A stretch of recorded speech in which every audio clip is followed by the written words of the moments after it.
Pernahkah Anda bertanya-tanya mengapa sebagian orang seolah dengan mudah mencapai tujuan mereka, sementara yang lain bertahun-tahun jalan di tempat, terjebak dalam rutinitas dan ekspektasi orang lain? Rahasia seringkali bukan terletak pada bakat atau keberuntungan, melainkan tersembunyi dalam 3 alat yang sangat kuat yang tersedia bagi kita semua. Hari ini kita akan berbicara tentang kekuatan batas diri, tentang disiplin yang sejati, dan tentang tekad yang tak tergoyahkan. Dan saya berjanji, menjelang akhir video ini, Anda akan melihat kata-kata yang terkesan membosankan ini dengan cara yang sama sekali berbeda. Anda akan melihatnya bukan sebagai penjara bagi diri Anda, melainkan kunci utama Anda menuju kebebasan dan pencapaian. Jadi, mari kita pahami bagaimana sebenarnya ketiga hal ini bekerja. Ini bukan sesuatu yang baru muncul kemarin. Di dunia yang dibanjiri informasi, notifikasi konstan, dan tekanan sosial, kemampuan untuk mengelola perhatian dan energi Anda telah menjadi bukan hanya keterampilan yang berguna, tetapi sebuah keharusan untuk bertahan hidup. Batas diri adalah tidak pribadi Anda yang melindungi ya Anda. Disiplin adalah otot yang membantu Anda melakukan apa yang telah Anda janjikan pada diri sendiri. Dan tekad adalah bahan bakar yang tidak membiarkan mesin ini mati. Baik, mari kita mulai dari pondasi. Dari elemen pertama dan mungkin yang terpenting, yaitu kemampuan membangun batasan pribadi. Perlu kami tegaskan, ini bukan berarti Anda harus menjadi sosok yang kasar dan menyendiri, lalu membangun tembok tak tertembus di sekeliling Anda. Sama sekali bukan. Ini tentang rasa hormat yang mendalam terhadap diri sendiri, tentang melindungi sumber daya Anda yang paling berharga dan, yang penting, tidak dapat diperbarui. Apa saja sumber daya itu? Itu adalah waktu Anda, energi Anda, dan perhatian Anda. Di dunia modern, ini adalah mata uang paling mahal, dan semua orang di sekitar Anda berusaha untuk mengambilnya. Mari kita bayangkan situasi sederhana yang akrab bagi kita semua. Penghujung hari kerja, Anda lelah, proyek Anda sedang mendesak, dan Anda perlu fokus. Lalu seorang kolega datang dengan permintaan, tolong sebentar untuk tugasnya. Familiar bukan? Apa yang biasanya terjadi? Anda, karena tidak ingin terlihat buruk atau egois, akhirnya menyetujui. Akibatnya, Anda pulang kerja terlambat. Tugas Anda dikerjakan terburu-buru dan asal-asalan. Dan di dalam diri menumpuk kekesalan dan kejengkelan yang mendalam. Baik pada kolega itu, dan yang terpenting, pada diri sendiri atas kelemahan tersebut. Nah, sekarang skenario lain. Untuk permintaan yang sama, Anda dengan tenang, tersenyum, dan sopan menjawab, "Saya akan senang hati membantu, tapi saat ini sangat penting bagi saya untuk menyelesaikan laporan saya sebelum jam 6 sore. Bagaimana kalau kita bahas lagi besok pagi, saat pikiran masih segar?" Lihat apa yang terjadi.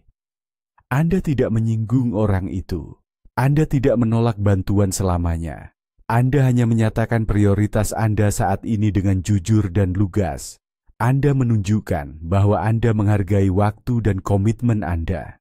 Hasilnya, Anda menyelesaikan pekerjaan tepat waktu, pulang tanpa stres, dan kolega Anda kemungkinan besar akan mengerti dan bahkan menghargai. Dan kini kita sampai pada mitos utama yang telah ditanamkan pada kita sejak kecil. Menolak itu egois.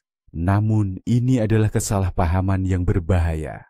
Sebenarnya setiap tidak Anda yang sopan dan disadari terhadap hal yang tidak penting, itu adalah sebuah WA yang tegas dan lantang untuk apa yang benar-benar berarti bagi Anda. Kesehatan Anda, tujuan Anda, keluarga Anda. Ini bukan keegoisan, ini adalah manajemen strategis atas hidup Anda. Ingat, batasan itu bukan tembok yang mengisolasi Anda dari dunia. Itu adalah pagar kecil di sekitar taman Anda. Pagar itu tidak menghalangi Anda untuk berinteraksi dengan tetangga, tetapi melindungi hal-hal berharga yang Anda tanam di dalamnya. Baik, soal batasan sudah beres. Anda sudah melindungi kebun Anda, membebaskan waktu dan energi berharga. Lalu, apa yang harus dilakukan dengan ruang ini? Hanya duduk-duduk menjaga pagar? Tentu saja tidak. Disinilah elemen kunci kedua mulai masuk, yaitu disiplin yang sederhana dan jelas dalam mencapai tujuan. Tunggu sebentar. Saya bisa bayangkan, Anda mungkin langsung tegang mendengar kata disiplin. Langsung terbayang latihan keras, hukuman diri, bangun jam 5 pagi, mandi air dingin. Lupakan semua itu. Kita tidak bicara soal disiplin militer, tapi tentang pilihan pribadi yang disadari. Disiplin sejati itu bukan tentang kekuatan tekad yang cepat atau lambat pasti habis, tapi tentang kemampuan untuk memilih apa yang paling Anda inginkan, alih-alih keinginan sesaat yang Anda rasakan sekarang juga. Mari kita ambil contoh sederhana. Misalnya, Anda ingin membiasakan diri membaca 20 halaman setiap malam. Namun, setiap kali tiba waktunya, tangan Anda otomatis terulur mengambil remote TV atau ponsel untuk scroll media sosial. Itulah keinginan sesaat yang dimaksud. Lalu, apa yang sebenarnya paling Anda inginkan? Anda ingin menjadi lebih berpengetahuan, memperluas wawasan, mempelajari hal baru yang bisa membantu karir, atau sekadar menjadikan Anda teman ngobrol yang menarik. Itulah tujuan besar jangka panjang Anda. Nah, disiplin adalah jembatan penghubung antara kedua titik ini. Ini seperti otot yang perlu dilatih, dan melatihnya bukan dengan paksaan, melainkan dengan menciptakan sebuah sistem. Contohnya, Anda singkirkan ponsel ke ruangan lain, letakkan buku di bantal. Buat kesepakatan dengan diri sendiri. Saya hanya akan membuka dan membaca 1 halaman. Bukan 20, cuma 1. Seringkali setelah memulai, Anda justru akan dengan mudah membaca sampai 20 halaman. Dan disinilah kita menyingkap mitos paling populer, bahwa disiplin membutuhkan motivasi. Konon katanya, nanti kalau sudah ada inspirasi, baru saya mulai. Itu jebakan. Semua itu bekerja justru sebaliknya. Bukan motivasi yang melahirkan tindakan, melainkan tindakanlah yang melahirkan motivasi. Ketika Anda setelah mengatasi keengganan sesaat, akhirnya berhasil membaca 1 halaman itu, otak Anda akan mencentang. Saya hebat, saya berhasil melakukannya. Anda mendapatkan sedikit dopamin, hormon kebahagiaan. Dan keesokan harinya, melakukannya akan terasa sedikit lebih mudah. Disiplin bukanlah menunggu suasana hati yang tepat. Ini tentang menciptakan suasana hati itu melalui langkah-langkah kecil dan teratur. Bagus sekali. Anda sudah berhasil menetapkan batasan diri. Anda mulai melatih otot disiplin Anda. Anda mengambil langkah-langkah kecil setiap hari. Semuanya tampak sempurna. Namun, hidup ini penuh kejutan. Dan suatu hari, tiba saatnya segalanya tidak berjalan sesuai rencana. Anda tergelincir dan memakan kue itu, melewatkan sesi latihan, atau proyek yang Anda kerjakan dengan segenap hati, gagal total. Motivasi Anda di titik nol, disiplin Anda goyah, Anda merasa buntu dan hanya merasakan kekecewaan. Lalu, apa selanjutnya? Menyerah begitu saja dan kembali ke kebiasaan lama? Disinilah tampil tokoh ketiga yang paling tenang, namun paling gigih dalam kisah kita ini. Keteguhan hati. Keteguhan hati bukanlah slogan-slogan keras atau postingan sombong di media sosial. Ini adalah kegigihan batin yang tenang. Ini adalah kemampuan Anda untuk terus maju, bahkan ketika segalanya tampak hilang. Ini adalah tekad pribadi Anda. Saya akan mencoba lagi, tidak peduli apapun yang terjadi. Bayangkan kisah proyek Instagram yang kita semua kenal. Awalnya, itu adalah aplikasi yang sangat berbeda bernama Burben. Aplikasi itu kelebihan fitur, membingungkan pengguna, dan berada di ambang kegagalan total. Para pendirinya, Kevin Systrom dan Mike Krieger, bisa saja menyerah, mengakui kekalahan, dan membubarkan diri. Banyak orang melakukan hal itu, namun mereka menunjukkan keteguhan hati. Mereka tidak menyerah sepenuhnya pada ide tersebut.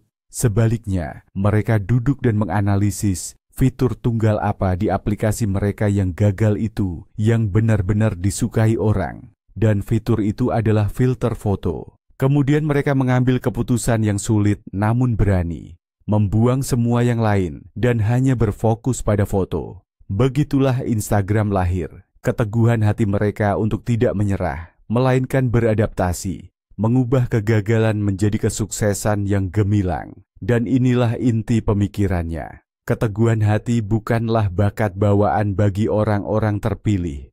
Itu adalah keterampilan seperti keterampilan lainnya. Dan itu dilatih di saat-saat paling sulit. Setiap kali setelah kegagalan, Anda tidak menyerah, melainkan berkata pada diri sendiri, "Baik, ini tidak berhasil. Apa yang bisa saya lakukan secara berbeda?" Anda sedang melatih otot keteguhan hati Anda. Ini adalah kemampuan Anda untuk bangkit setelah jatuh. Bukan hanya sekali, tapi 10, bahkan 100 kali. Bukan karena Anda seorang pahlawan super, tetapi karena Anda memutuskan bahwa tujuan Anda layak untuk diperjuangkan. Keteguhan hati adalah bahan bakar Anda saat segalanya yang lain telah habis. Sekarang inilah poin kuncinya, yang menyatukan semua ini dan menjadikannya sistem efektivitas pribadi yang utuh. Seringkali kita menganggap batasan, disiplin, dan keteguhan hati sebagai 3 konsep terpisah yang tidak saling berhubungan. Namun, inilah poin pentingnya. Ketiganya hanya bekerja bersama, saling memperkuat dalam satu siklus yang tak terpisahkan. Mari kita lihat bagaimana ini terjadi. Batasan yang jelas menciptakan ruang aman bagi Anda dan membebaskan energi. Anda memiliki sumber daya yang bisa diarahkan untuk tindakan nyata. Disiplin mengambil sumber daya ini dan mengubahnya menjadi kebiasaan serta kemajuan harian. Setiap langkah kecil yang Anda ambil berkat disiplin, memperkuat keyakinan Anda pada diri sendiri. Dan keteguhan hati, itulah yang menyelamatkan seluruh sistem saat mengalami hambatan. Dan pasti akan ada hambatan, karena kita bukan robot. Keteguhan hati inilah yang membuat Anda, setelah mengalami kegagalan, tidak menyerah begitu saja, melainkan kembali membangun batasan, kembali pada disiplin, dan mencoba lagi. Ini adalah siklus yang terus berputar, yang dengan setiap putarannya, hanya membuat Anda semakin kuat. Batasan melindungi disiplin, disiplin memberi makan keteguhan hati, dan keteguhan hati memulihkan kembali batasan dan disiplin. Pada akhirnya, kekuatan ketiga kualitas ini bukanlah tentang batasan. Ini tentang menciptakan dengan sadar kehidupan yang benar-benar ingin Anda jalani. Ini tentang kebebasan untuk memilih diri Anda, tujuan Anda, dan jalan Anda sendiri. Terima kasih telah menonton video ini sampai akhir. Jika ini bermanfaat bagi Anda, silakan tekan tombol suka dan berlangganan saluran ini, agar tidak ketinggalan episode-episode baru. Sekarang ada pertanyaan untuk Anda. Manakah yang paling sulit bagi Anda? Mengatakan tidak dan mempertahankan batasan Anda, tetap berpegang pada disiplin, atau tidak menyerah setelah kegagalan? Tuliskan jawaban Anda di kolom komentar. Mari kita diskusikan.